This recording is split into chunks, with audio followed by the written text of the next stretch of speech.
पाचोरा तालुक्यातील व शहरातील गॅसचा काळाबाजारसह केंद्र सरकारने भाववाढ केली या विरोधात महाराष्ट्र प्रदेश काँग्रेसचे अध्यक्ष हर्षवर्धन सपकाळ यांच्या आदेशानुसार जिल्हाध्यक्ष प्रदीपराव पवार यांच्या सूचनेवरून आंदोलन करण्यात आले। यावेळी तहसीलदार विजय बनसोडे यांना निवेदन देण्यात आले।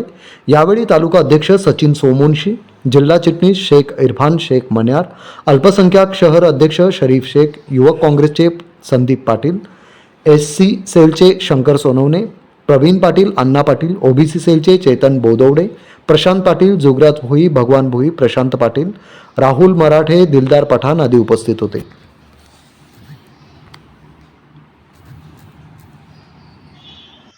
देशामध्ये स्मृती इराणी नावाच्या बाईने गॅसचा थोडासा भाव वाढला तरी पुऱ्या देशात आंदोलन सुरू केले होते। ती हंडी पण गायब झाली तिची आणि ती पण गायब झालेली आहे आणि ती मॅडम कुठे गेली माहीत नाही। परंतु देशामध्ये गॅसचा जो चटका आणि वणवा बसतो आहे तो मोठा झालेला आहे।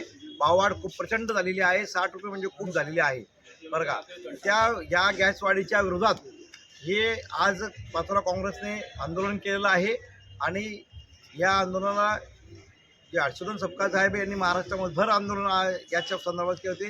प्रदीप पवार जे होते जिल्हाध्यक्ष यांच्या सूचनेवरून आज हे आंदोलन झालेलं आहे आणि तात्काळ हा काळाबाजार देखील गॅसचा थांबावा आणि भाववाढ ही रद्द करावी ही मागणी काँग्रेसची आहे।